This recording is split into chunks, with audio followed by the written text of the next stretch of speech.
Se não quer ir pro asilo, faz sua mala e sai da minha casa. Foi o que meu filho gritou, olhando bem nos meus olhos. Fiquei quieta, apenas sorri.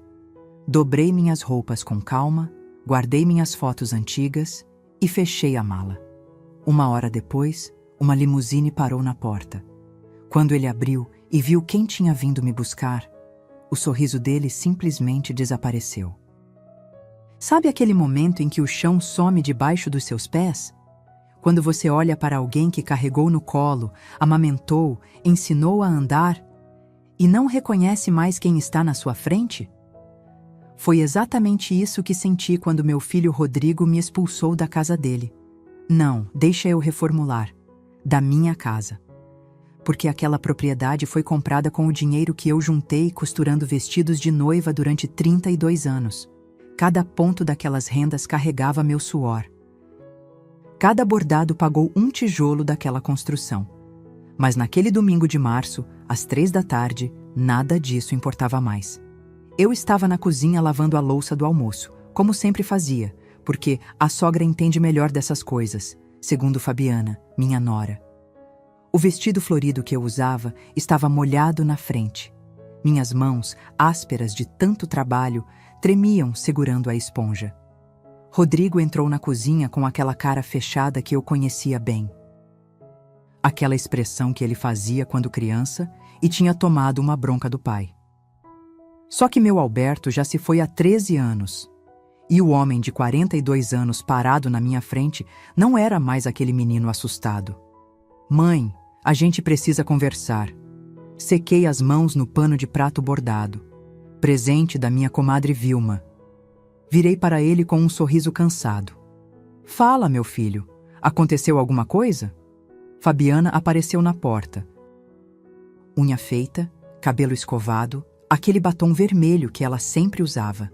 Cruzou os braços e ficou ali, observando, como uma plateia esperando o show começar. A gente tomou uma decisão, Rodrigo começou sem me olhar nos olhos.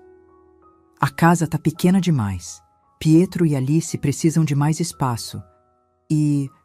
bem, a senhora já tem idade, né? Talvez fosse melhor procurar um lugar mais adequado. Meu coração disparou. Eu sabia o que vinha a seguir. Um lugar adequado? Repeti devagar. Um lar de idosos, mãe.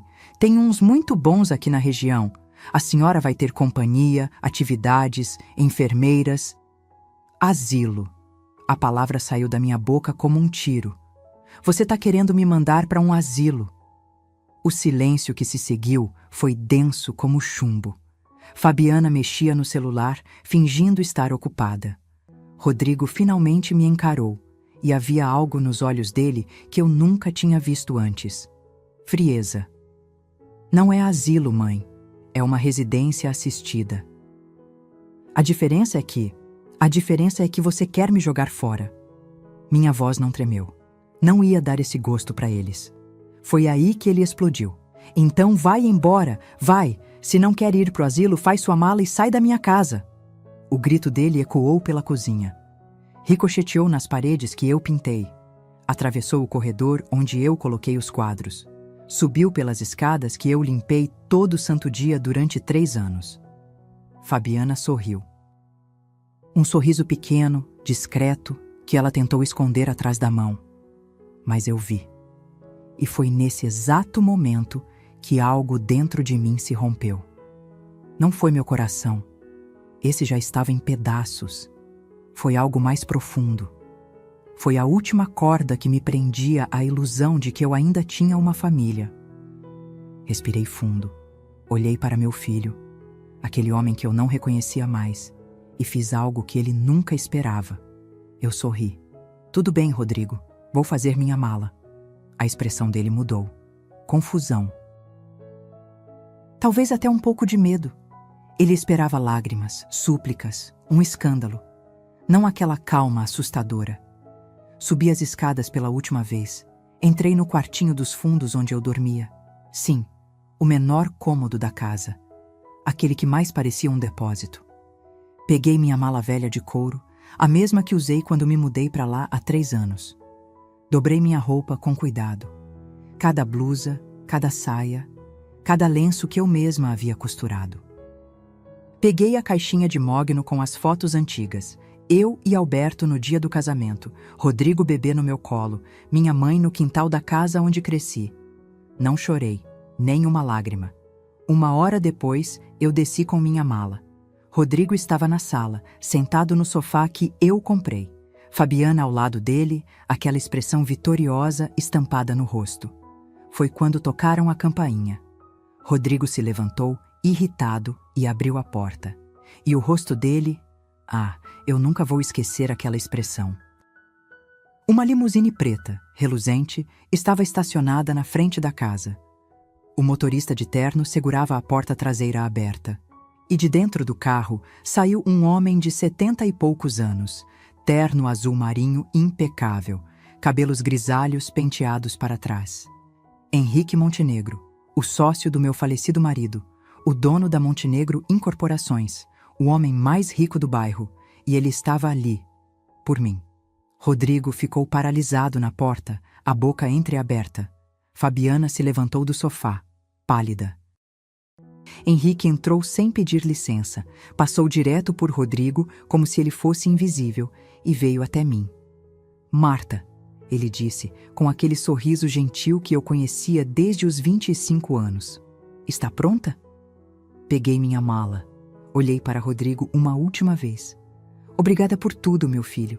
Agora você tem a casa todinha para vocês. E saí. O sorriso de Rodrigo tinha desaparecido completamente. Enquanto a limusine se afastava, vi pela janela traseira. Meu filho ainda estava parado na porta, imóvel, vendo sua mãe partir em grande estilo. E pela primeira vez em 3 anos, eu me senti livre. Se você quer saber o que aconteceu depois, deixe seu like e se inscreva no canal, porque essa história está apenas começando, e o que vem a seguir vai te deixar de queixo caído. O interior daquela limusine cheirava a couro legítimo e perfume caro. Henrique sentou ao meu lado, mantendo uma distância respeitosa, enquanto o motorista seguia pela avenida principal. Eu ainda segurava firme a alça da minha mala velha, como se fosse a única coisa real naquele momento. Minhas mãos tremiam, não de medo, mas de uma mistura estranha de alívio e incredulidade. Você está bem? Henrique perguntou, a voz baixa e cuidadosa. Eu queria dizer que sim. Queria fingir que estava tudo sob controle. Mas quando abri a boca, o que saiu foi apenas um suspiro longo e cansado. Eu não sei o que estou sentindo, Henrique. Acho que ainda não caiu a ficha. Ele acenou com a cabeça, compreensivo. Não tentou me consolar com frases vazias. Apenas ficou ali, em silêncio, enquanto São Paulo desfilava pela janela. Prédios, outdoors, pessoas correndo na calçada. O mundo continuava girando, indiferente ao fato de que minha vida tinha acabado de desmoronar. Quando chegamos ao edifício dele, um arranha-céu de vidro espelhado no Itaim Bibi, eu precisei segurar no braço de Henrique para sair do carro. Minhas pernas estavam bambas. O porteiro nos cumprimentou com reverência. Boa tarde, senhor Montenegro. Nem olhou para mim 2 vezes. Provavelmente achou que eu era alguma parente distante. O elevador era todo espelhado. Vi meu reflexo multiplicado infinitamente. Uma mulher de 68 anos, vestido simples molhado de água de pia, cabelos grisalhos presos num coque baixo, olhos vermelhos de segurar o choro. Você é linda, Marta, Henrique disse, como se lesse meus pensamentos. Sempre foi. Eu quis rir. Quis dizer que ele estava ficando cego na velhice, mas algo na sinceridade daqueles olhos castanhos me impediu. O apartamento dele ficava no 23º andar. Cobertura duplex com vista para a cidade inteira. Quando ele abriu a porta, eu simplesmente parei. Piso de mármore. Sala ampla com pé direito duplo. Janelas do chão ao teto mostrando São Paulo iluminada pelo sol da tarde. Móveis modernos, mas com bom gosto. Nada daquelas coisas exageradas que gente nova rica costuma ter. O quarto de hóspedes fica no andar de cima, Henrique explicou pegando minha mala. Tem banheiro privativo, closet, varanda, fique à vontade. Esta é sua casa agora. Sua casa agora. As palavras ecoaram na minha cabeça enquanto eu subia a escada de madeira envernizada. O quarto era maior que toda a área de serviço onde eu dormia na casa de Rodrigo. A cama king size tinha lençóis brancos impecáveis. Cortinas de linho filtravam a luz dourada da tarde. E aquele cheiro de lugar novo, de recomeço. Sentei na beirada da cama e finalmente deixei as lágrimas caírem. Não eram lágrimas de tristeza, eram de exaustão, de alívio. De raiva contida durante tanto tempo que agora jorrava para fora como água de represa rompida. Quanto tempo fiquei ali chorando? Não sei. Mas quando parei, já tinha escurecido. A cidade lá fora era um mar de luzes piscantes. Meu celular começou a vibrar. Uma chamada. Rodrigo. Deixei tocar até cair na caixa postal. Outra chamada. Rodrigo de novo. Recusei. As notificações começaram a aparecer em cascata. 47 chamadas perdidas. 23 mensagens no WhatsApp. Abri as mensagens com o coração disparado. Rodrigo, 18h47. Mãe, onde a senhora está? Rodrigo, 18h53. Mãe, responde. Rodrigo, 19h12. Quem era aquele homem? Rodrigo, 19h34. A senhora precisa voltar pra gente conversar direito. Rodrigo, 20h15. Mãe, eu tô preocupado. Eu quase ri. Preocupado. Ele estava preocupado agora? Depois de me expulsar de casa na frente da mulher dele? Depois de gritar comigo na minha própria cozinha? Desliguei o celular. Havia uma batida suave na porta. Marta? Preparei um chá. Posso entrar? Henrique entrou carregando uma bandeja de prata com bule, xícaras e biscoitos. Sentou-se na poltrona ao lado da janela e serviu o chá em silêncio. Camomila com melissa, meu favorito. Como ele sabia? Alberto me contou, ele disse, lendo novamente minha mente. Disse que você tomava esse chá toda noite antes de dormir. Meu peito apertou ao ouvir o nome do meu marido, Alberto Montenegro da Silva, o amor da minha vida, perdido há 13 anos para um infarto fulminante. Por que você foi me buscar hoje, Henrique? Perguntei finalmente. Como você sabia? Ele tomou um gole do próprio chá pensativo. Eu não sabia, foi coincidência. Passei em frente à casa mais cedo, vi seu neto brincando no jardim e pensei em tocar a campainha para saber como você estava. Mas algo me disse para voltar mais tarde. Ele fez uma pausa. Quando vi você saindo com aquela mala, o rosto do seu filho, eu entendi tudo. Ele me expulsou. As palavras saíram secas, cortantes. Meu próprio filho, depois de tudo que fiz por ele. Henrique colocou a xícara de lado e se inclinou para a frente, as mãos entrelaçadas. Marta, eu preciso te fazer uma proposta. Mas antes disso, preciso te contar algo que guardei por muitos anos. Meu coração acelerou. Havia algo na intensidade daquele olhar que me assustava e acalmava ao mesmo tempo. Eu sempre amei você. O silêncio que se seguiu era tão denso que eu podia ouvir minha própria respiração. Desde o dia em que Alberto te apresentou como noiva dele, ainda nos anos 90. Você tinha 23 anos, usava um vestido amarelo com flores pequenas e ria de um jeito que iluminava a sala inteira. Ele sorriu, nostálgico. Eu soube naquela hora que tinha perdido a chance da minha vida. Eu não sabia o que dizer. Minha mente estava em branco. Mas Alberto era meu melhor amigo e você o amava. Então, eu guardei esse sentimento, transformei em amizade, em respeito. Casei com Laura, tive meus filhos, construí minha vida, mas Marta... Ele fez uma pausa, a voz embargada. Você sempre foi a única que realmente habitou meu coração. Lágrimas escorriam pelo meu rosto novamente. Não sei por que eu estava chorando. Confusão, talvez. Ou gratidão por alguém, finalmente, me enxergar como mais do que apenas uma mãe descartável. Laura morreu há 5 anos, câncer. E mesmo respeitando meu luto, mesmo esperando o tempo certo, eu nunca tive coragem de te procurar. Ele levantou, se aproximou, ajoelhou na minha frente, um homem de 73 anos, bilionário, de joelhos diante de mim. Mas hoje, quando te vi saindo daquela casa com a dignidade de uma rainha, eu soube, não vou perder você de novo. Henrique, eu... Não precisa responder nada agora. Ele interrompeu gentilmente. Só preciso que saiba. Você não está sozinha. Nunca mais vai estar. Ele se levantou, depositou um beijo leve na minha testa, o tipo de beijo que promete proteção, e saiu do quarto. Fiquei ali, olhando para a cidade iluminada, segurando a xícara de chá que já tinha esfriado. E pela primeira vez em décadas, eu me senti vista. No dia seguinte, Henrique bateu na porta às 9 da manhã. Vista algo bonito. Temos uma reunião importante. Reunião? Confia em mim. 1 hora depois, estávamos no escritório do advogado dele, Dr. Otávio Sampaio, um homem careca de óculos que me cumprimentou com reverência excessiva. Senhora Marta, é uma honra finalmente conhecê-la. Henrique puxou uma cadeira para mim e sentou ao meu lado. Otávio, pode começar. O advogado abriu uma pasta azul, puxou vários documentos e olhou diretamente para mim. Senhora Marta, eu tenho uma proposta do Sr. Montenegro.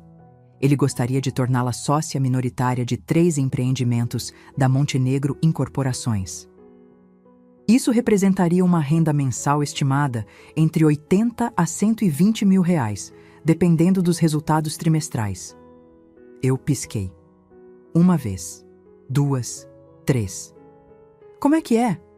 Henrique sorriu. Você não vai depender de ninguém nunca mais, Marta. Nem de mim, nem de filho ingrato, nem de ninguém. E foi nesse momento que eu entendi. Minha vida tinha acabado de mudar completamente. Rodrigo continuou ligando. 47 chamadas viraram 200, mas eu não atendia nenhuma. Porque algumas portas, quando se fecham, não devem mais ser abertas. Pelo menos não ainda. Mas o que Rodrigo ainda não sabia é que aquela limusine não tinha sido a maior surpresa. O pior para ele estava apenas começando. Continue comigo para descobrir o segredo que eu guardei por anos e que mudaria tudo.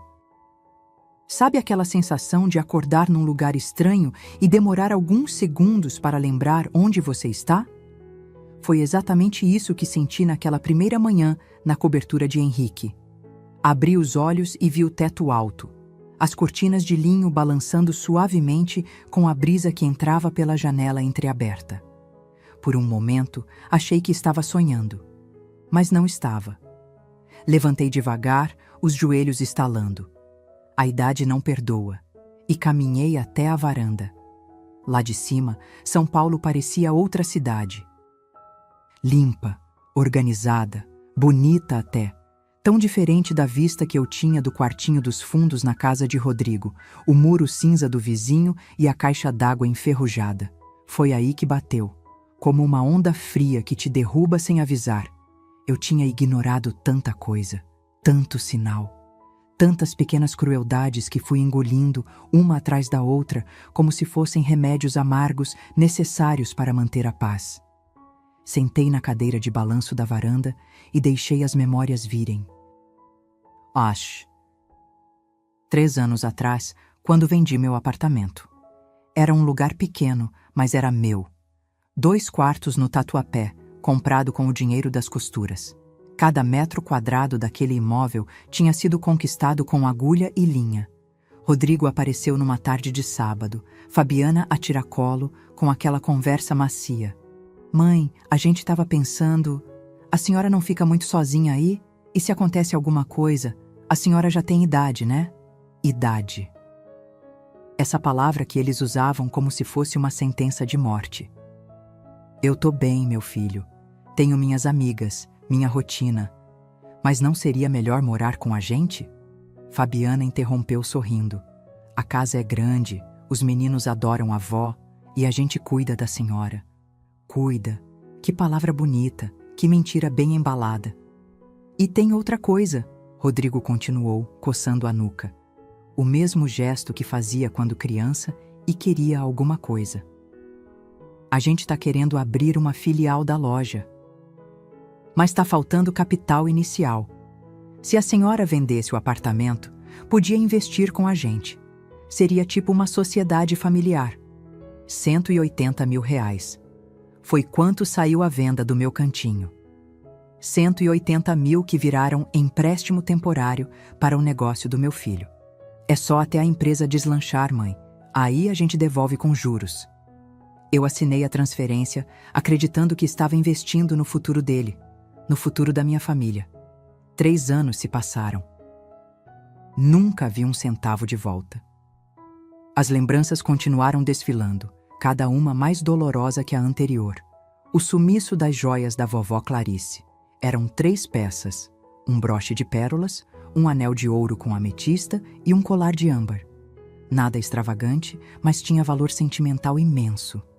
Minha avó usou aquele broche no dia que fugiu da Itália durante a guerra. Eu guardava tudo numa caixinha de veludo verde, escondida na gaveta da minha roupa íntima. Até que um dia, a caixinha simplesmente sumiu. Mãe, a senhora deve ter guardado em outro lugar e esqueceu, Rodrigo disse, sem nem levantar os olhos do celular. Eu não esqueci, Rodrigo. Eu sei exatamente onde estava. Fabiana apareceu na porta do quarto, aquele sorrisinho prepotente nos lábios. Sogra, com todo o respeito, mas a senhora já tem idade. É normal ficar esquecida. Minha avó também ficou assim antes de ir pro asilo. Asilo. Ela já plantava a semente 3 anos atrás. Nunca mais encontrei as joias. 6 meses depois, vi fotos no Facebook de Fabiana em Cancún, usando um colar de âmbar idêntico ao da vovó Clarice. Quando perguntei, ela disse que tinha comprado numa feira de artesanato no México. Eu não confrontei. Não fiz escândalo. Apenas engoli seco e fingi que acreditava. Por quê? Porque eu tinha medo. Medo de perder meu filho. Medo de ficar sozinha de verdade. Medo de admitir que talvez, só talvez, eu tivesse criado um homem fraco demais para me defender. Mas a pior memória de todas foi aquela conversa que escutei sem querer. Era uma terça-feira à noite, há cerca de 8 meses. Eu tinha descido para pegar água na cozinha quando ouvi a voz de Fabiana vindo da sala. Ela estava ao telefone. Relaxa, mãe. Mais uns meses e ela vai pro asilo. Aí a gente reforma o quartinho dela, transforma num closet para mim. Risada. Não, ela não suspeita de nada. É muito ingênua. Ainda acredita que o filho ama ela. Meu sangue congelou. Fiquei ali, parada na escada, segurando firme no corrimão para não desabar. O dinheiro do apartamento, já gastamos quase tudo. Mas relaxa, quando ela sair, a gente vende essa casa e compra outra menor. Aí sobra uma grana boa. Pausa. Rodrigo? Ah, ele faz o que eu mando. Homem fraco é fácil de manipular. Voltei pro quarto em silêncio, deitei na cama e chorei até o travesseiro ficar encharcado. Mas não fiz nada, porque uma parte de mim ainda tinha esperança. Ainda acreditava que Rodrigo acordaria, que enxergaria a cobra que tinha casado, que me defenderia. Que idiota eu fui. Nos meses seguintes, as humilhações só pioraram. Fabiana me tratava como empregada. Sogra, já que a senhora não trabalha mais, deixa que eu cuido da minha carreira, e a senhora cuida da casa, né? É uma troca justa. Troca justa. Eu limpava, cozinhava, lavava, passava. Cuidava de Pietro e Alice quando eles voltavam da escola. Fazia almoço para 8 pessoas todo domingo quando a família da Fabiana vinha visitar. E em troca, eu tinha um teto, um quartinho nos fundos, e a ilusão de que ainda fazia parte daquela família. Marta, esquenta a comida do Pietro, Fabiana ordenava sem nem olhar para mim. Marta, passa essas roupas aí. Marta, dá banho na Alice que eu preciso sair. Nunca por favor, nunca obrigada, nunca meu nome dito com respeito. E Rodrigo? Ele assistia tudo calado, olhava para o celular. Fingia que não via. Tinha uma tarde específica que ficou gravada na minha alma como ferro em brasa. Pietro, meu neto de 8 anos, tinha feito um desenho na escola. Uma família, pai, mãe, irmãzinha. e no canto, bem pequena, uma figura solitária. "Quem é essa aqui, amor?" perguntei, apontando para a figura. "É você, vó. A professora mandou desenhar a família. Mas a mamãe disse que você não é bem da família, que você só mora aqui de favor." Aquilo me atingiu como um murro no estômago. "E o que você acha, Pietro?" Ele me olhou com aqueles olhinhos castanhos inocentes. "Eu acho que você é da família, vó. Você faz bolo de chocolate toda sexta." Foi a coisa mais doce e mais triste que já me disseram. Sentada naquela varanda da cobertura, revivendo cada humilhação, cada desrespeito, cada momento em que eu engoli o choro e fingi que estava tudo bem, eu senti algo mudar dentro de mim. Não era raiva, não era tristeza, era clareza. Eu tinha passado 3 anos aceitando migalhas, me contentando com sobras de afeto, me anulando para não incomodar, virando invisível na tentativa desesperada de não ser expulsa. E mesmo assim, fui expulsa. Porque para gente como Fabiana, eu nunca seria suficiente, nunca seria útil o bastante, nunca seria nada além de um estorvo a ser removido na primeira oportunidade. E Rodrigo? Meu filho tinha escolhido o lado dele há muito tempo. Só que eu estava cega demais, apaixonada demais pela lembrança do menino que ele foi, para enxergar o homem covarde em que ele se transformou. Peguei meu celular. 213 chamadas perdidas agora. Abri o WhatsApp. As mensagens continuavam chegando. Rodrigo, 0723. Mãe, pelo amor de Deus, atende. Rodrigo, 0745. A gente precisa conversar. Rodrigo, 0812. Eu não quis dizer daquele jeito. Eu não quis dizer daquele jeito. Mas disse, gritou, na minha cara. Me expulsou como se eu fosse lixo. Bloqueei o número. Henrique bateu na porta com o café da manhã. Pão francês quentinho, manteiga, geleia de morango, suco de laranja espremido na hora. Dormiu bem? Melhor do que nos últimos 3 anos, respondi. E era verdade. Ele sentou na minha frente, estudando meu rosto. Você está diferente hoje. Estou lembrando, falei simplesmente, de tudo que eu deixei passar, de todas as vezes que eu me calei quando deveria ter gritado. Henrique acenou com a cabeça compreensivo. E o que você vai fazer agora? Olhei para ele. Depois olhei para a cidade lá embaixo, para aquele mundo imenso que eu tinha esquecido que existia enquanto me enterrava naquele quartinho dos fundos. Agora? Agora eu vou fazer o que deveria ter feito há muito tempo.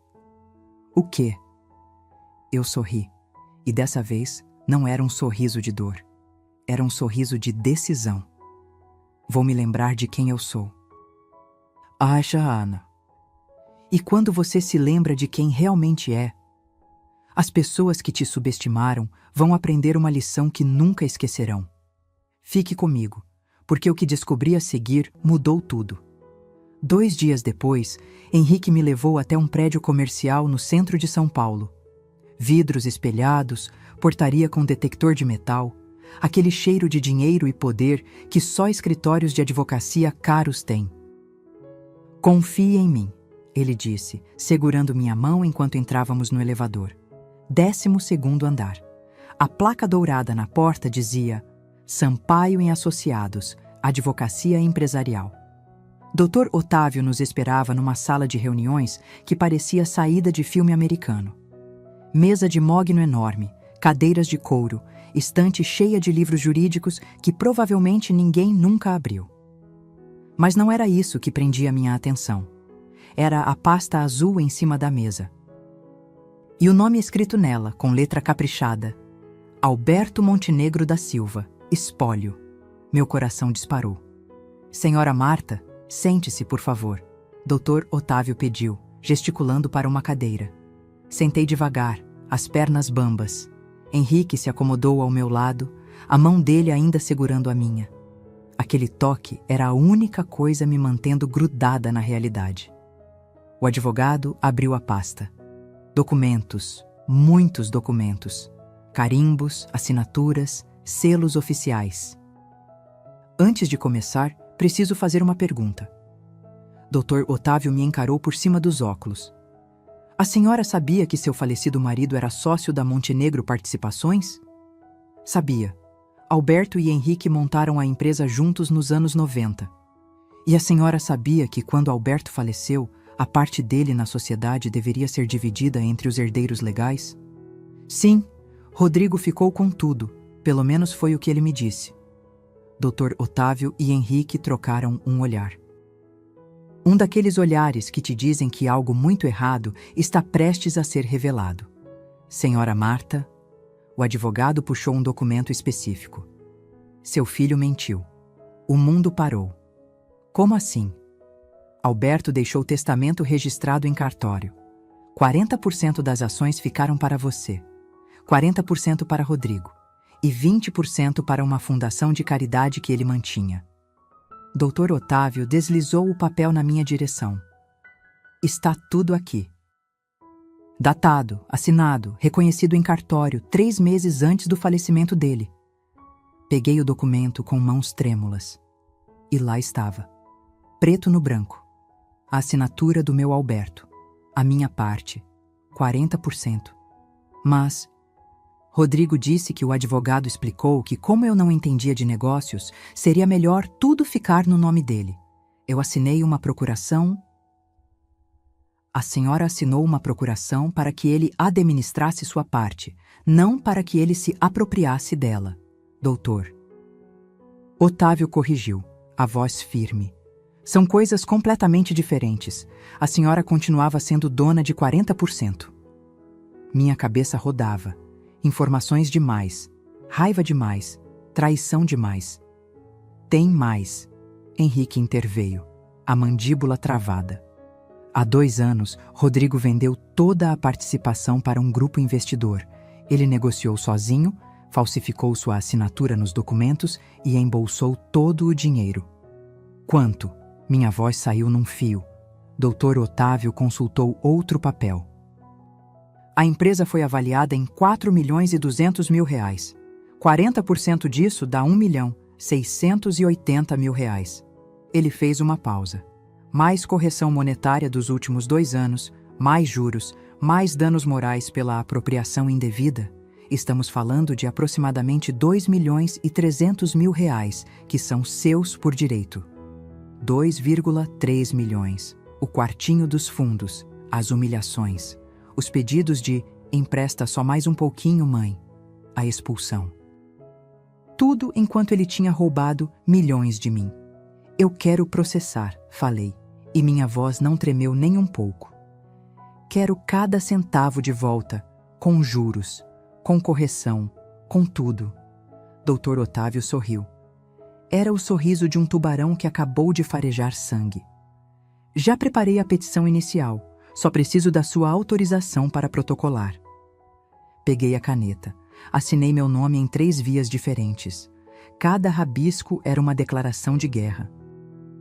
Rodrigo vai ser notificado em 48 horas, o advogado explicou. Ele terá 15 dias para apresentar defesa. Mas com as provas que temos, documentos forjados, perícia grafotécnica, extratos bancários, ele não tem como escapar. Saímos do escritório 1 hora depois. Eu estava atordoada, mas havia algo novo pulsando dentro do meu peito. Poder. No caminho de volta, Henrique parou num café. Pediu 2 expressos e me encarou com seriedade. Marta, você tem certeza? Processar o próprio filho não vai ser fácil. Ele vai reagir. Fabiana vai envenenar mais ainda a cabeça dele. E os netos? Os netos, eu interrompi, merecem crescer, sabendo que a avó não é capacho de ninguém, que dignidade não se negocia e que roubar da própria mãe tem consequências. Henrique sorriu, orgulhoso. Esse é o espírito. Voltamos para a cobertura. Desliguei meu celular, que agora tinha mais de 400 chamadas perdidas, e dormi a noite inteira. Sem remorso, sem culpa, sem medo.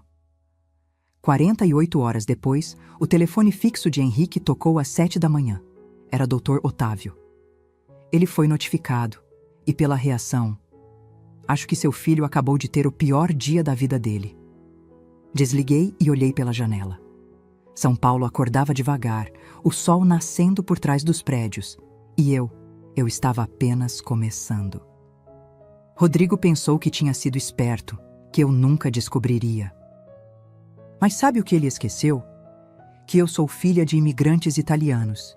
E italiano não esquece. Italiano cobra. Continue aqui, porque o confronto que vem a seguir vai te arrepiar. 3 semanas se passaram desde a notificação judicial. 3 semanas de silêncio absoluto da minha parte. 3 semanas em que Rodrigo deve ter envelhecido 10 anos. Eu sabia disso porque Henrique tinha um investigador acompanhando os movimentos dele. Não por maldade, por estratégia. Conhecer o inimigo é metade da batalha. E sim, meu próprio filho tinha virado meu inimigo. A ficha tinha caído de vez. Naquela manhã de sábado, resolvi que estava na hora de olhar nos olhos dele. Não por saudade, não por reconciliação, mas porque algumas conversas precisam acontecer cara a cara. Peguei meu celular, aquele que estava desligado há semanas, e liguei. Atenderam no primeiro toque. Mãe, graças a Deus! A voz de Rodrigo estava desesperada. Mãe, a gente precisa conversar. Isso é um mal-entendido terrível. Eu posso explicar. Restaurante Fazano, hoje, 8 da noite. Você, Fabiana e eu. Cortei, seca. Não se atrase. Desliguei antes que ele respondesse. Henrique, que assistia tudo da poltrona com uma xícara de café, sorriu. Você está magnífica quando está no controle. Aprendi com os melhores, respondi, piscando para ele. Às 7h30, eu estava pronta.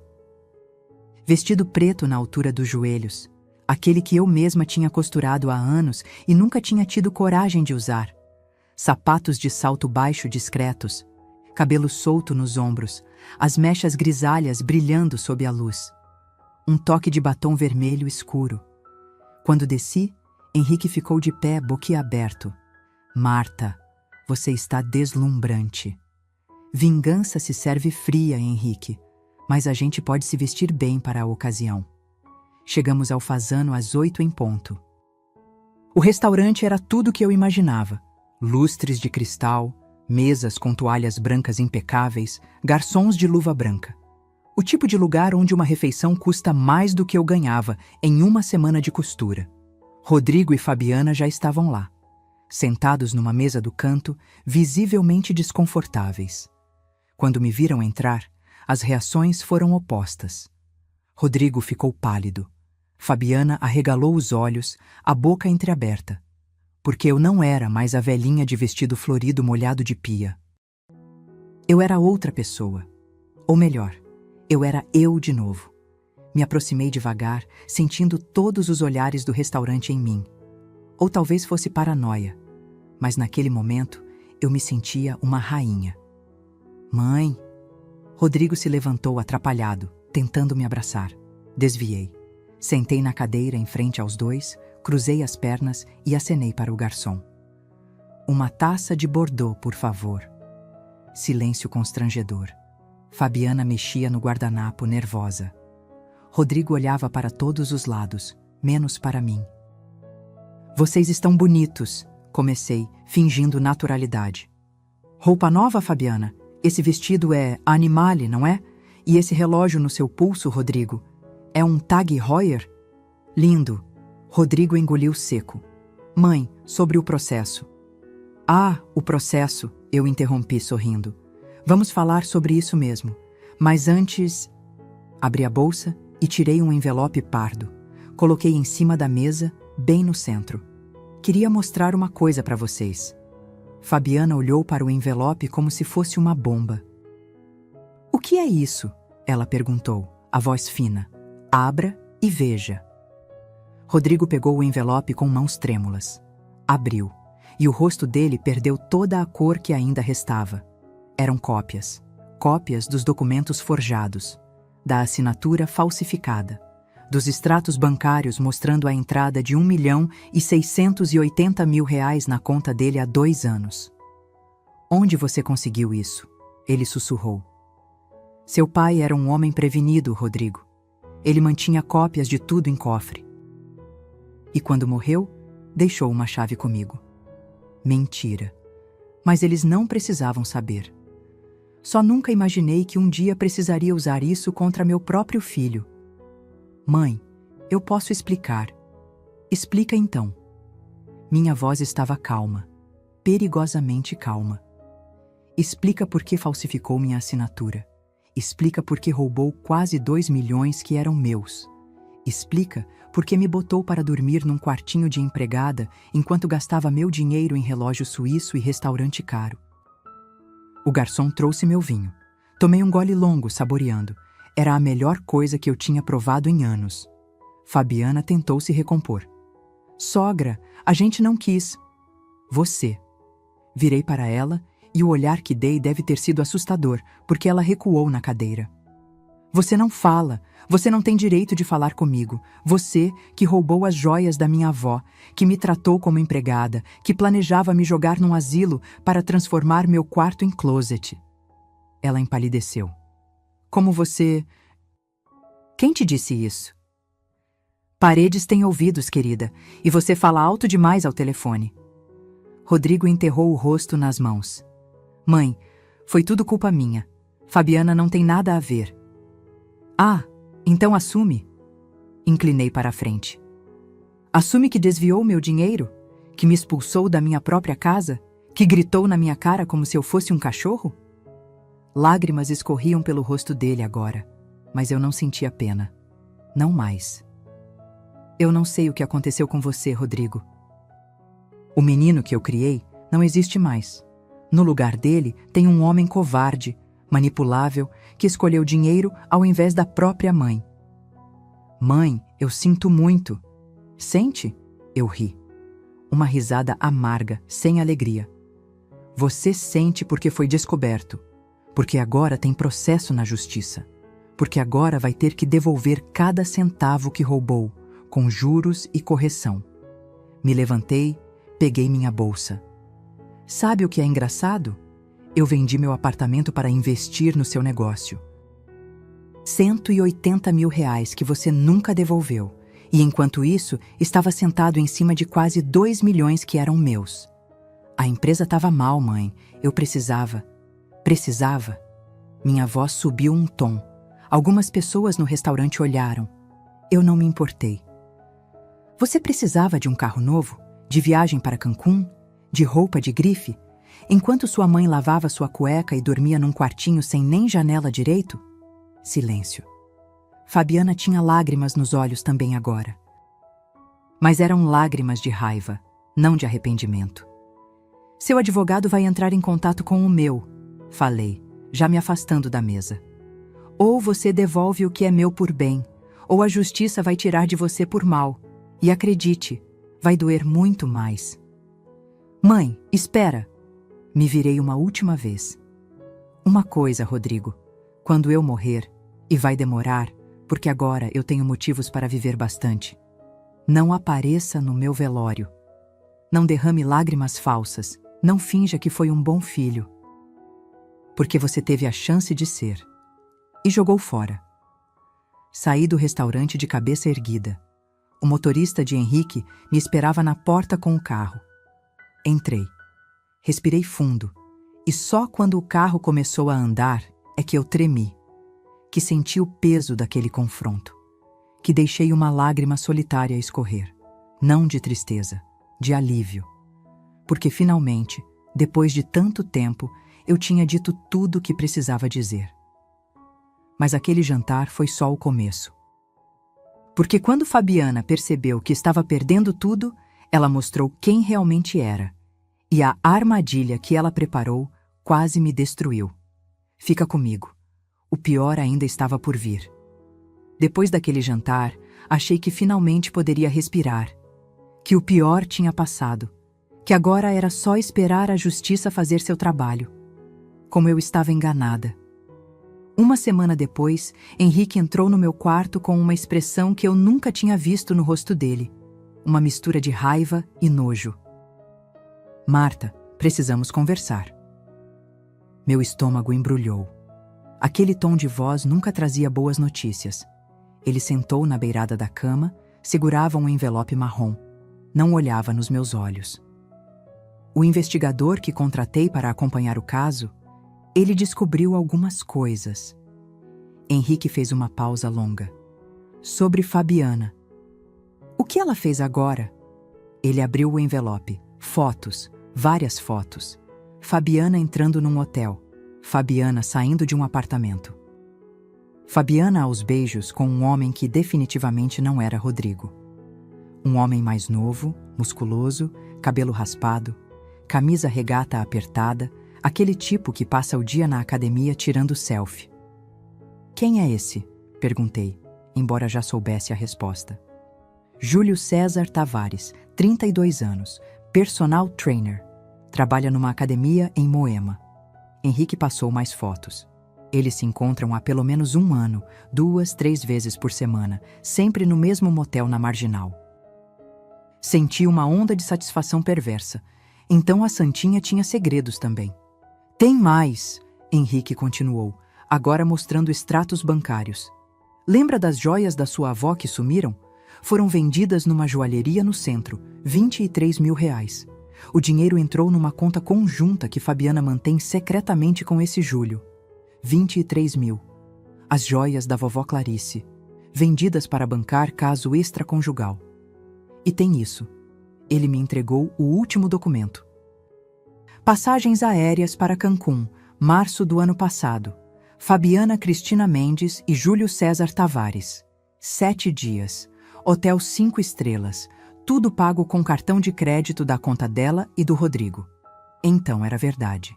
Aquela viagem que ela disse ser retiro espiritual com as amigas tinha sido lua de mel com o amante. Usando o dinheiro que era meu. Rodrigo sabe? Perguntei. Henrique suspirou. Sabe, há 6 meses, o investigador descobriu mensagens antigas. Rodrigo confrontou ela. Fabiana chorou, pediu perdão, prometeu que tinha terminado tudo. E ele aceitou. Aceitou? Eu não conseguia acreditar. Ele tem medo dela, Marta. Medo de divórcio, de perder os filhos, de ficar sozinho. Então engoliu a traição e fingiu que nada aconteceu.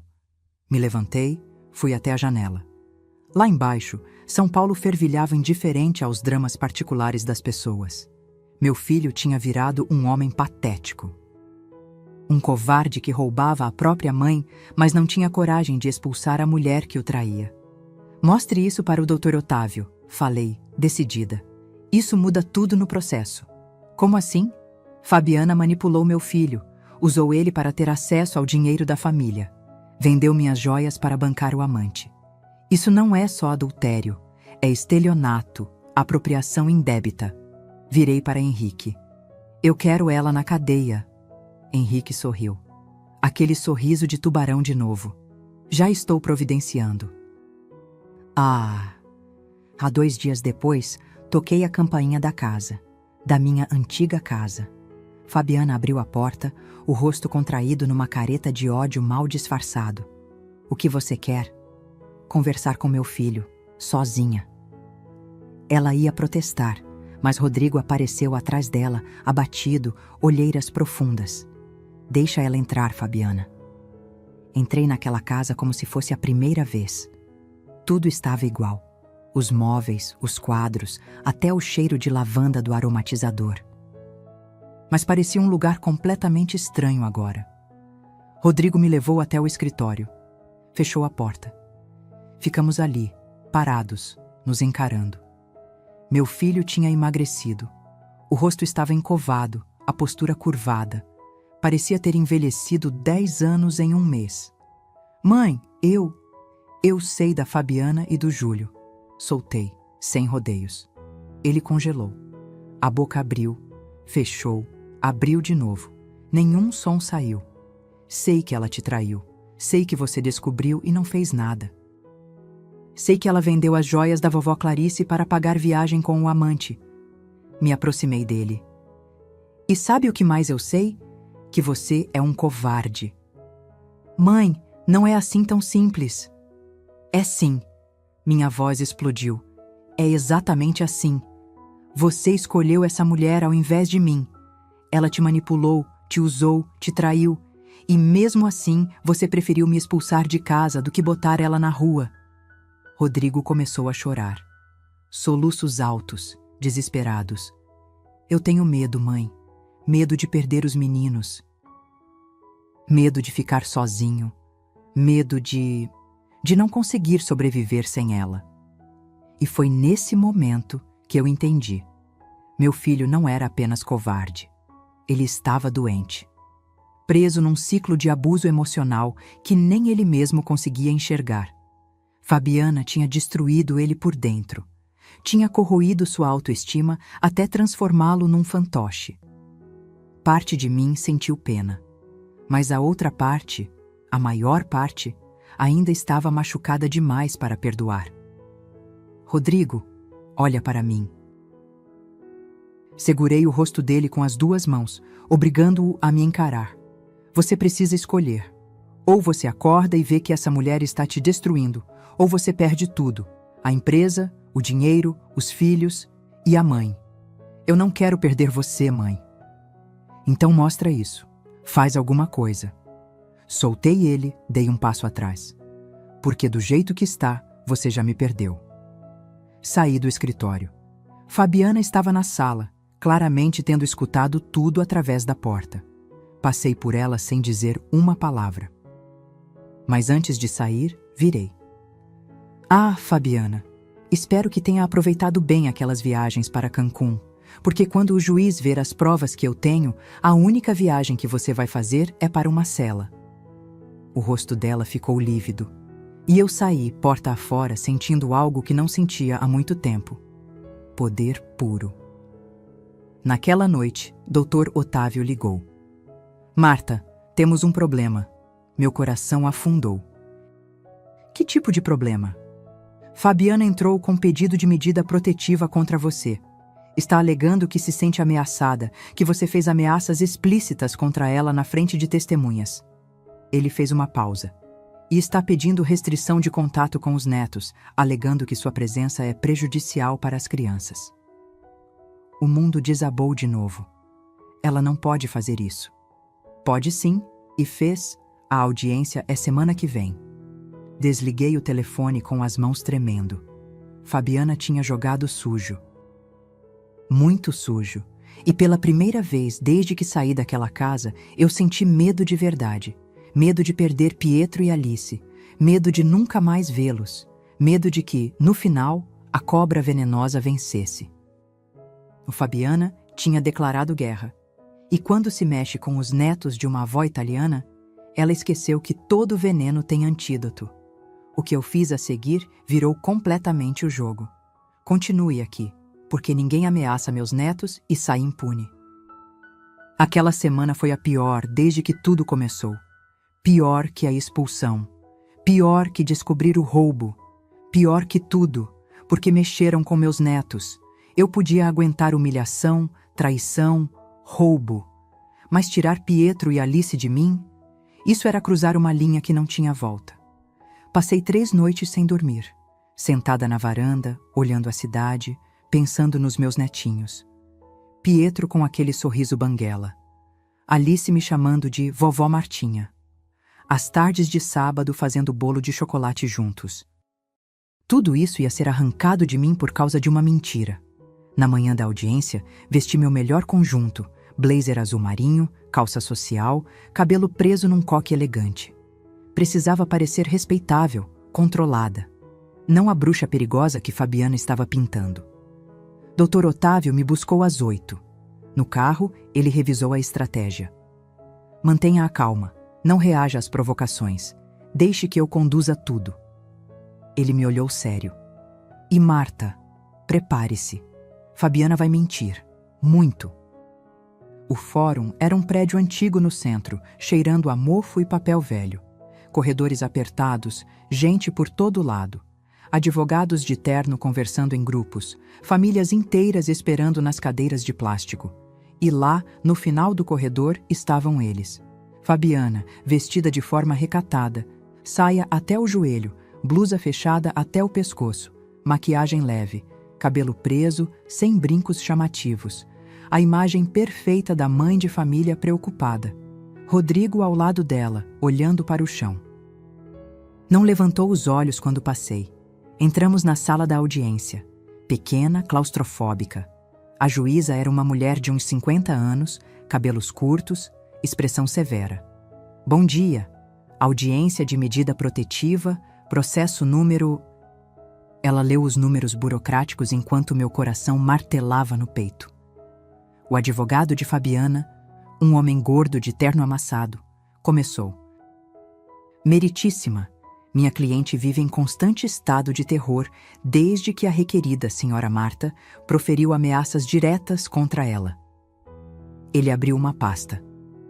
Há testemunhas que podem confirmar que a senhora Marta disse, e cito, a única viagem que você vai fazer é para uma cela. Isso configura ameaça clara e inequívoca. A juíza me olhou por cima dos óculos. A senhora confirma ter dito isso? Dr. Otávio se levantou. Meritíssima, o contexto. Eu perguntei para a requerida. Respirei fundo. Sim, eu disse, mas não foi ameaça, foi constatação de um fato jurídico. Mantive a voz firme. Fabiana vendeu joias que eram minhas, patrimônio de família, para custear relacionamento extraconjugal. Isso é crime. Murmúrio na sala.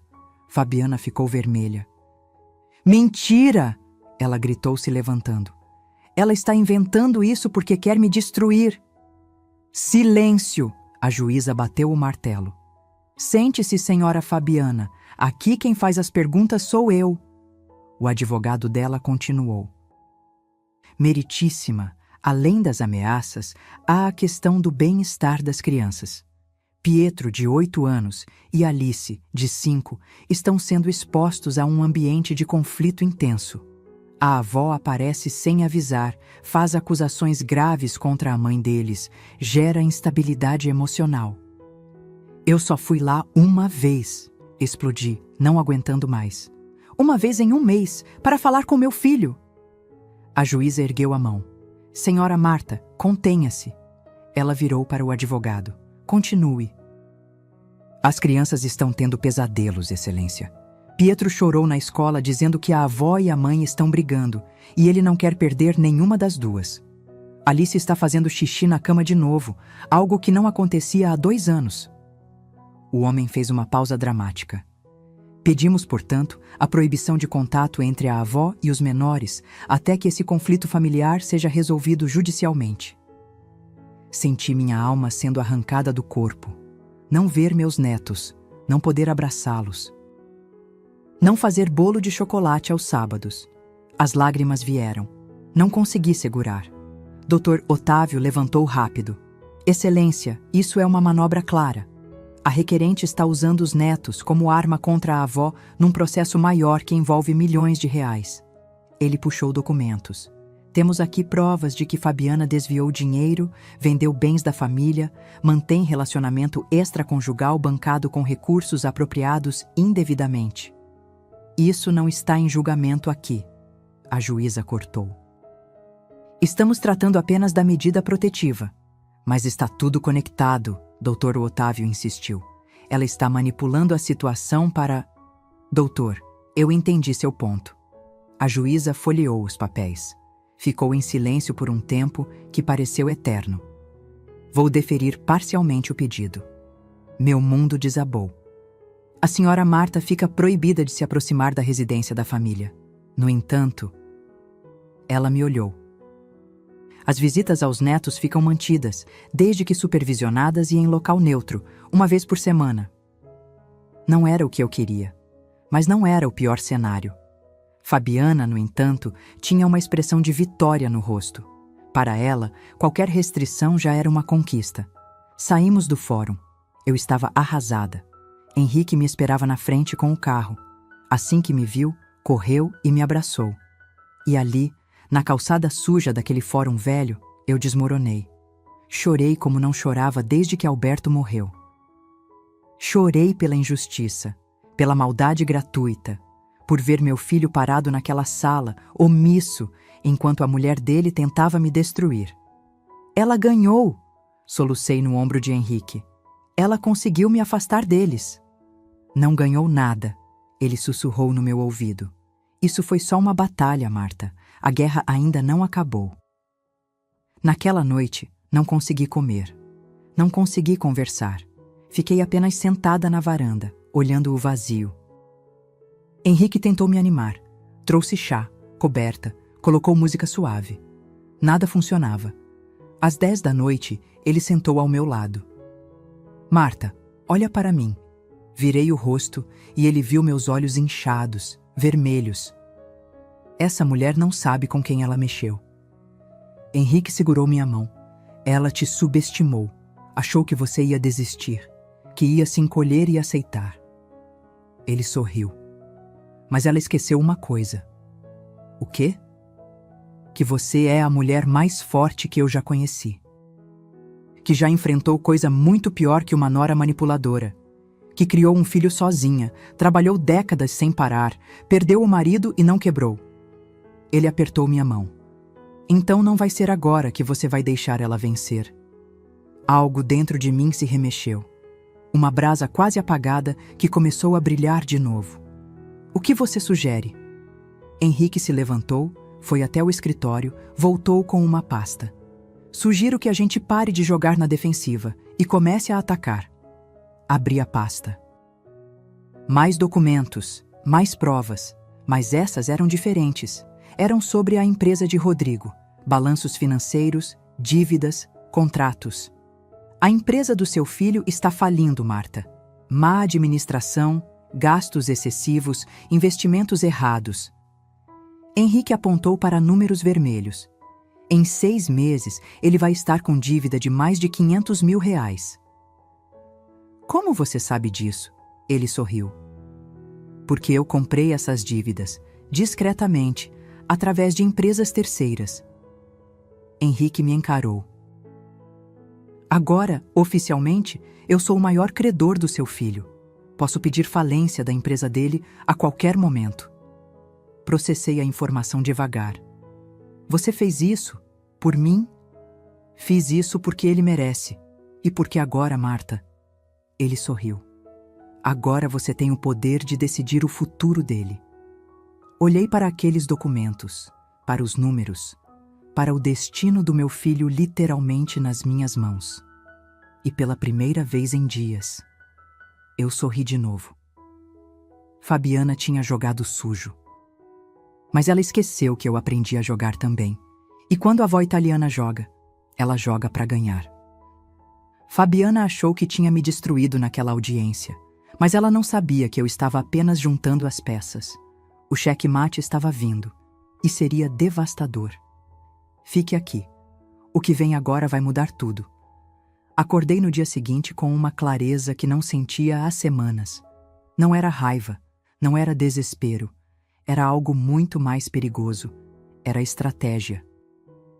Tomei meu café olhando os documentos que Henrique tinha me dado. A empresa de Rodrigo estava afundando, e rápido. Dívidas com fornecedores, impostos atrasados, funcionários sem receber.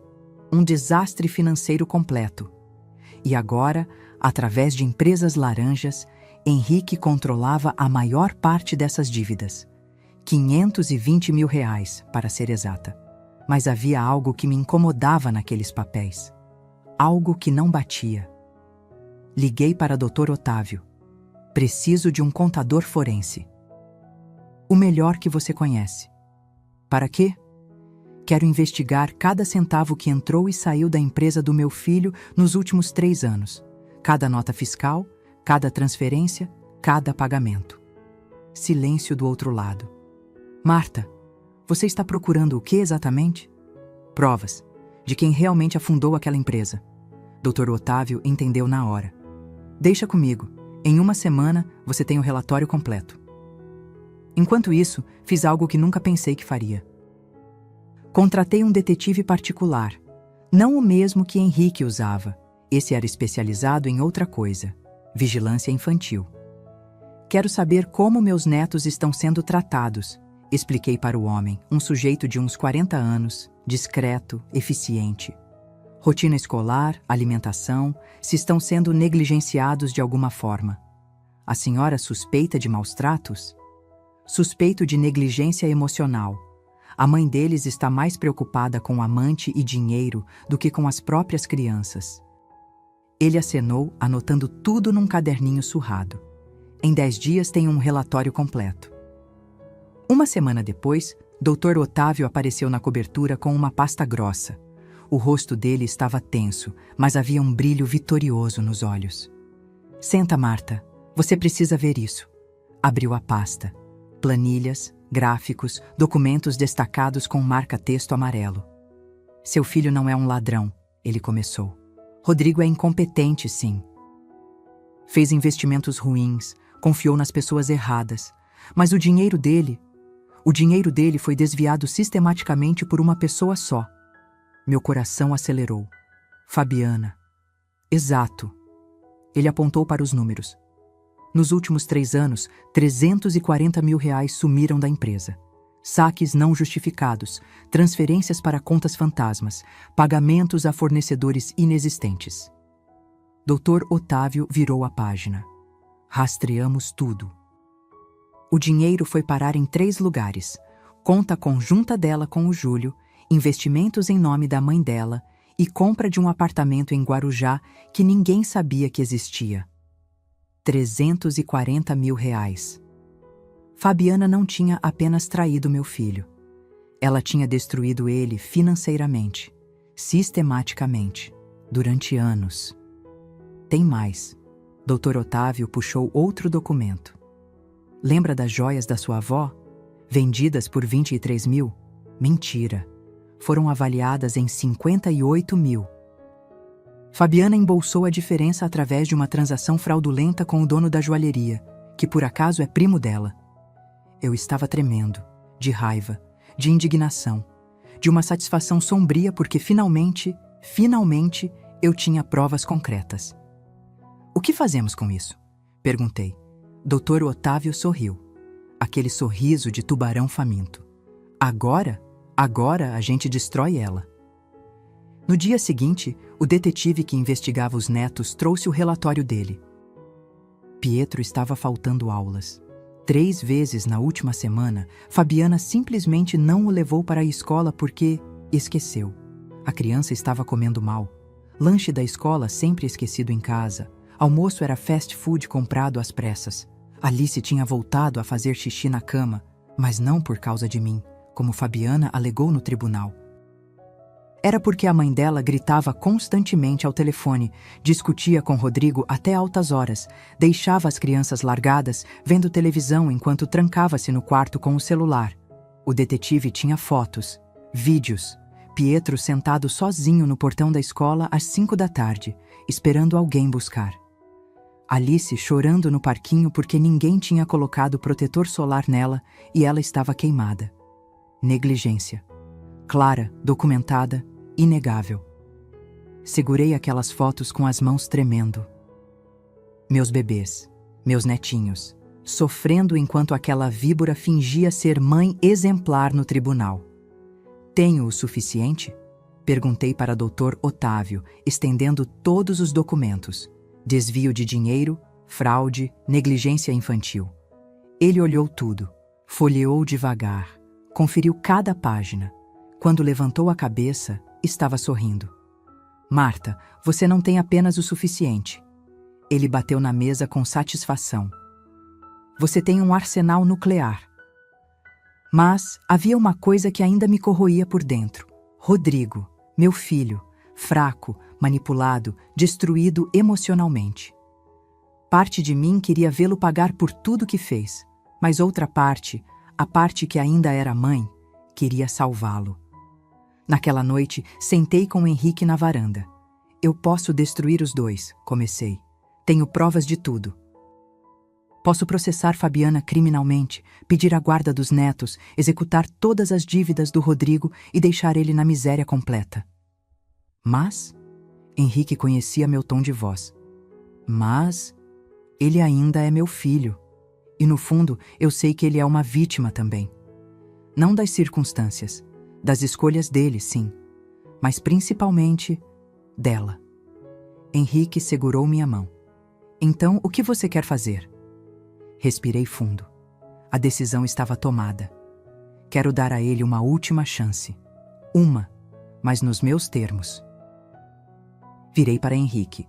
Vou propor um acordo. Eu perdoo as dívidas que você comprou, 520 mil, se ele fizer 3 coisas. Quais? Divorciar-se de Fabiana imediatamente, entrar em terapia familiar comigo e com os netos, e devolver cada centavo que roubou de mim, parcelado se for preciso, mas devolver. E se ele recusar? Meu olhar endureceu. Se recusar, eu acabo com os 2. Fabiana vai presa. Rodrigo vai à falência. E eu peço a guarda integral de Pietro e Alice. Henrique me olhou com uma admiração que eu nunca tinha visto antes. Você não é apenas forte, Marta. Você é brilhante. No dia seguinte, Dr. Otávio redigiu a proposta. Documento oficial, com todas as cláusulas, testemunhas, reconhecimento em cartório. Era a última chance do meu filho provar que ainda havia salvação nele. Agora, era só marcar a reunião e preparar-me para o confronto final. Já vez, Dai Rodrigo teria que escolher a mulher que o destruiu ou a mãe que sempre esteve lá. E Fabiana? Ela estava prestes a descobrir que não se mexe com uma avó italiana e sai impune. O que aconteceu naquela reunião mudou tudo para sempre. Continue. O final está chegando. A reunião foi marcada para uma terça-feira, 10 da manhã, no escritório de Dr. Otávio. Território neutro, ambiente formal, testemunhas presentes. Cheguei 15 minutos antes. Vestido cinza discreto, cabelo preso, sem joias. Queria parecer o que eu era. Uma mulher séria, preparada, inabalável. Henrique estava ao meu lado. Dr. Otávio arrumava os documentos na mesa de reuniões. O contador forense, Dr. Paulo, já estava sentado com seu laptop aberto. E havia mais 2 pessoas, um oficial de justiça e uma psicóloga especializada em direito de família. Às 10 em ponto, tocaram a campainha. Rodrigo entrou primeiro. Tinha emagrecido ainda mais. O terno estava folgado, barba por fazer, olheiras profundas. Parecia um homem derrotado. Fabiana veio atrás, salto alto, vestido justo vermelho, maquiagem carregada, tentando intimidar, mas eu vi o nervosismo nos olhos dela, aquele brilho de quem sabe que está encurralada. O advogado deles, o mesmo gordo de terno amassado, completava o grupo. Bom dia a todos, Dr. Otávio começou formal. Obrigado por comparecerem. Esta reunião tem caráter conciliatório, mas também probatório. Tudo que for dito aqui está sendo gravado e poderá ser usado judicialmente. Fabiana já ia protestar, mas o advogado dela segurou seu braço. Podem começar, ele disse resignado. Dr. Otávio ligou o projetor. A primeira imagem que apareceu na parede foi uma planilha financeira. Vamos direto ao ponto. Nos últimos 3 anos, 340 mil reais sumiram da empresa do Sr. Rodrigo. Ele apontou para os números vermelhos. Transferências não autorizadas, pagamentos fraudulentos. Desvio sistemático de recursos. Rodrigo arregalou os olhos, olhou para Fabiana, que estava pálida. Do que ele está falando? Rodrigo perguntou, a voz trêmula. Mentira! Isso é forjado! Fabiana explodiu. Dr. Paulo, o contador, se levantou calmamente. Nada aqui é forjado, senhora. Esses dados foram extraídos diretamente do sistema contábil da empresa, cruzados com extratos bancários oficiais e documentos fiscais. Ele mudou o slide. Aqui, transferência de 53 mil reais para a conta conjunta em nome de Fabiana Cristina Mendes e Júlio César Tavares. O nome do amante ecoou pela sala como um tiro. Rodrigo ficou em pé de um pulo. Júlio, você botou o nome dele numa conta? Rodrigo, espera, eu posso explicar. Explica isso então. Dr. Paulo mostrou outro slide. Compra de imóvel em Guarujá, apartamento de 2 quartos frente mar, 280 mil reais. Comprado há 8 meses em nome de Fabiana e Júlio. Silêncio mortal. Rodrigo cambaleou, segurou na mesa para não cair. O rosto dele tinha perdido toda a cor. Você comprou uma casa com ele? Com o meu dinheiro? Fabiana estava encurralada. Os olhos dela corriam pela sala, procurando uma saída que não existia. Tem mais, continuei, minha voz cortando o ar como lâmina. Dr. Otávio passou os slides. As fotos das crianças apareceram na parede. Pietro sentado sozinho na escola. Alice com queimadura de sol nos braços. Registros de faltas escolares. Refeições esquecidas. Enquanto você estava ocupada com seu amante e desviando dinheiro, falei, cada palavra pesando 1 tonelada. Seus filhos estavam sendo negligenciados. A psicóloga que estava presente puxou um relatório. Conversei com a escola. A coordenadora pedagógica relatou preocupação com o bem-estar emocional de ambas as crianças. Pietro tem apresentado comportamento agressivo. Alice está regredindo no desenvolvimento. Rodrigo estava chorando agora. Soluços descontrolados, mãos no rosto. Eu não sabia, meu Deus, eu não sabia de nada disso. Por que você nunca olhou? Gritei, perdendo a compostura pela primeira vez. Você estava tão ocupado sendo capacho dessa mulher que nem percebeu que ela estava destruindo tudo. Sua empresa, seus filhos, sua própria mãe. Fabiana finalmente reagiu. Levantou, apontou o dedo para mim.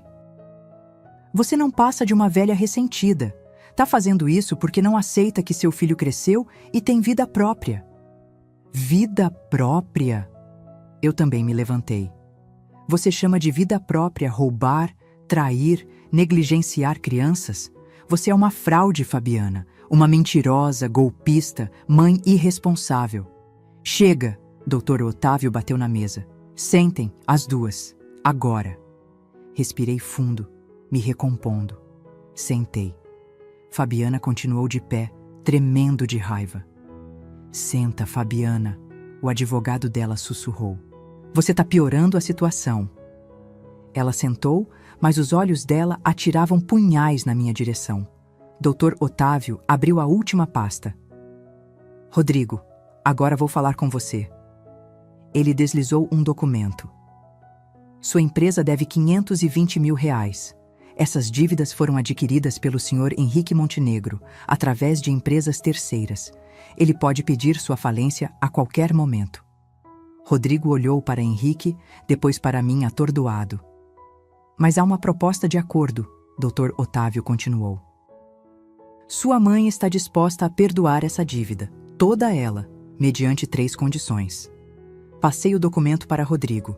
Ele leu com as mãos tremendo. Divórcio imediato de Fabiana, terapia familiar por no mínimo 1 ano e devolução dos valores apropriados indevidamente do espólio do seu pai, R$1.600.000, parcelado em 10 anos sem juros. O silêncio era ensurdecedor. Se você aceitar, continuei, olhando diretamente nos olhos do meu filho, eu te ajudo a reconstruir sua vida. A empresa pode se recuperar.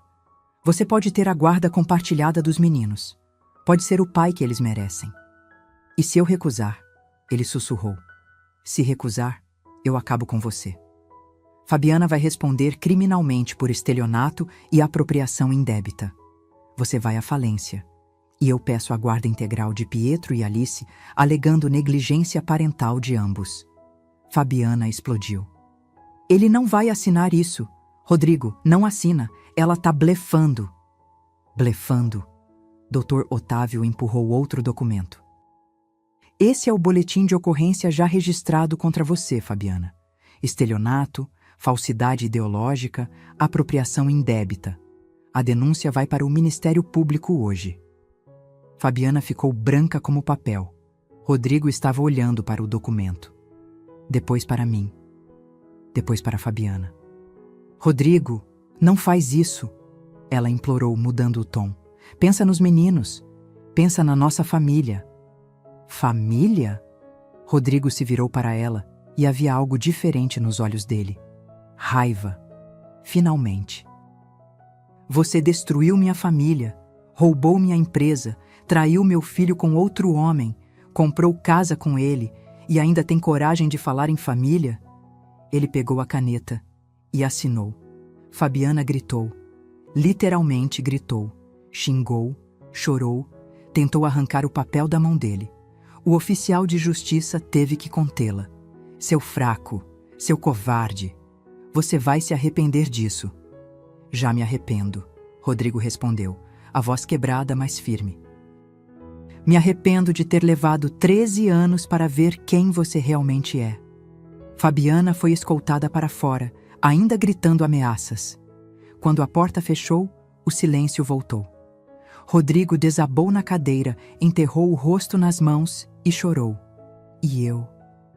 Eu só olhava para aquele homem destruído que um dia foi meu menininho. Levantei, fui até ele, coloquei a mão no ombro dele. Agora a gente recomeça, sussurrei. Do zero, juntos. Ele me abraçou e choramos juntos. Porque algumas coisas, mesmo quebradas, ainda podem ser consertadas. O pior tinha passado. A cobra foi exposta, mas a história ainda não tinha acabado. Faltava uma última coisa, a mais importante de todas. Continue comigo até o final. 6 meses. Parece pouco tempo quando você fala assim, rápido, mas quando você está reconstruindo uma vida inteira, cada dia pesa como um ano.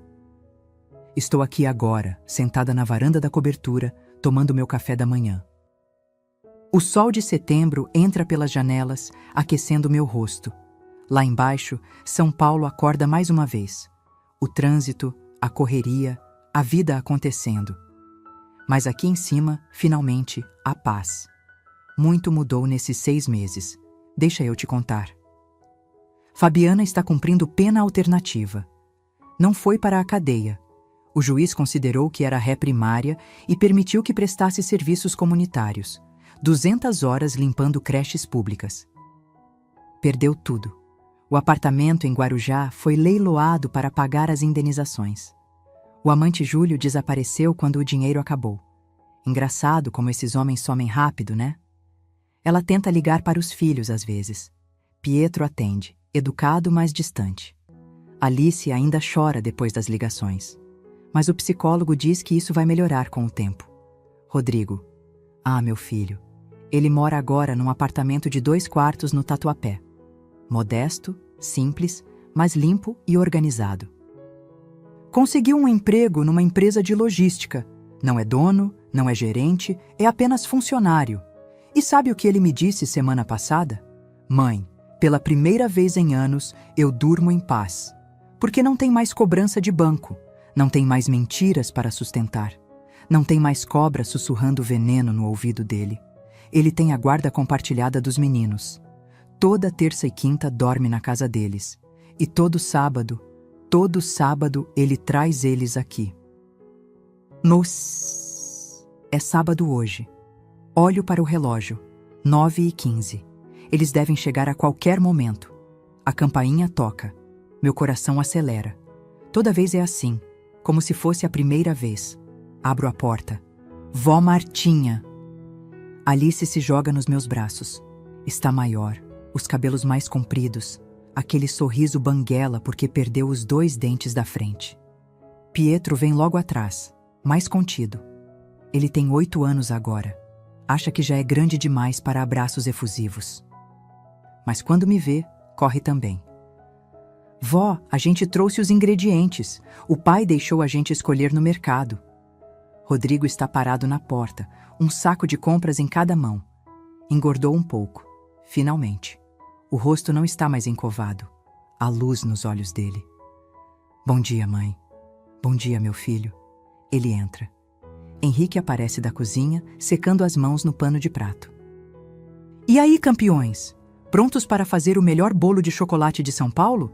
As crianças gritam em coro. Steam! A cozinha vira um caos delicioso. Farinha no chão, chocolate derretido nas mãos de Alice, Pietro quebrando ovos com a língua para fora de concentração. Rodrigo fica ao meu lado, batendo a massa. Ficamos em silêncio por um tempo, apenas trabalhando juntos. Mãe, ele diz de repente, sem me olhar. Obrigado. Pelo quê? Por não ter desistido de mim, mesmo quando eu não merecia. Paro de mexer a massa, seguro a mão dele. Rodrigo, eu sou sua mãe. Mães não desistem. A gente briga, a gente se machuca, a gente até se afasta quando precisa. Mas desistir? Nunca. Ele limpa uma lágrima rápida, disfarçando. A terapia está ajudando. A doutora disse que eu fui vítima de abuso psicológico durante anos, que a Fabiana usou técnicas de manipulação clássicas para me controlar. Ele finalmente me olha. Não é desculpa para o que eu fiz com a senhora, mas me ajuda a entender por que eu fiquei cego por tanto tempo. E agora, como você está se sentindo? Ele sorri. Um sorriso genuíno, daqueles que eu não via há anos. Leve. Pela primeira vez em muito tempo, eu me sinto leve. O bolo fica pronto. Colocamos no forno enquanto as crianças assistem desenho na sala com o Henrique. Rodrigo e eu vamos para a varanda. Ele senta na cadeira onde tantas vezes eu sentei sozinha, chorando, planejando, me reconstruindo. Mãe, eu nunca te perguntei. Você e o Henrique? Sorrio. A gente tá namorando, se é isso que você quer saber. Namorando? Ele ri. Mãe, a senhora tem 68 anos. E daí? Amor tem idade agora? Cutuco ele de leve. Henrique me faz feliz, me respeita, me trata como rainha. É tudo o que eu mereço depois de tanto tempo me contentando com migalhas. Rodrigo fica sério. A senhora merece isso mesmo. Merece tudo de bom. Ficamos olhando a cidade juntos. Pai e filho, que um dia foram inimigos, agora apenas recomeçando. Mãe, sobre o dinheiro, os pagamentos. Não se preocupa com isso agora. Vai pagando devagar no seu tempo. Não é sobre o dinheiro, Rodrigo. Nunca foi. Então sobre o quê? Sobre você entender que ações têm consequências. Sobre aprender a valorizar quem realmente te ama. Sobre ser homem de verdade. Não aquele que grita e oprime, mas aquele que sustenta, protege e honra. Ele acenou pensativo. Do forno vem o cheiro de chocolate. Alice grita da sala. Já tá pronto, vó. Mais 10 minutinhos, meu amor. Cortamos o bolo, todos juntos ao redor da mesa. Pietro conta sobre a escola. Alice mostra um desenho que fez. Uma família. Vovó, papai, ela, Pietro e Henrique. Todos de mãos dadas. Cadê a mamãe? Rodrigo pergunta com cuidado. A mamãe tá em outra folha. Alice responde simples. Porque ela mora longe agora. Crianças têm essa sabedoria crua, né? Elas entendem as coisas do jeito delas. Henrique me olha de ponta de mesa. Sorri. Eu sorrio de volta.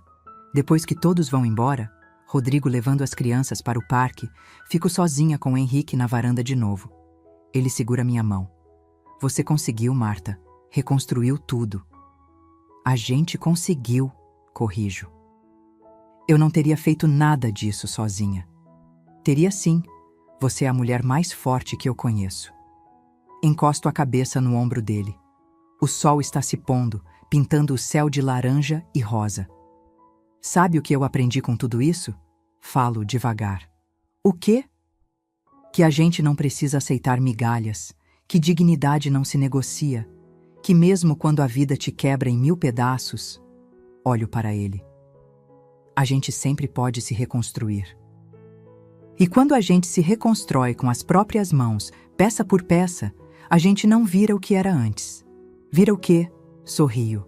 Vira diamante. Eles acharam que me quebrariam. Não sabiam que eu já tinha sido quebrada e reconstruída tantas vezes, que aprendi a virar diamante. E diamante, meu bem, não se quebra mais. Diamante brilha. Imana ma mufin dacia. Se essa história tocou seu coração, se você se viu em algum momento dessa jornada, deixe seu comentário aqui embaixo contando de onde você está assistindo. E se conhece alguém que precisa ouvir essa mensagem, que nunca é tarde para recomeçar, que dignidade não tem preço, que você merece ser tratado com respeito, compartilhe esse vídeo. Deixa seu like, se inscreve no canal e ativa o sininho para não perder as próximas histórias. Porque aqui a gente não conta histórias vazias. A gente conta histórias que transformam, que ensinam, que lembram você de quem você realmente é. Um abraço forte e lembre-se, você é mais forte do que imagina.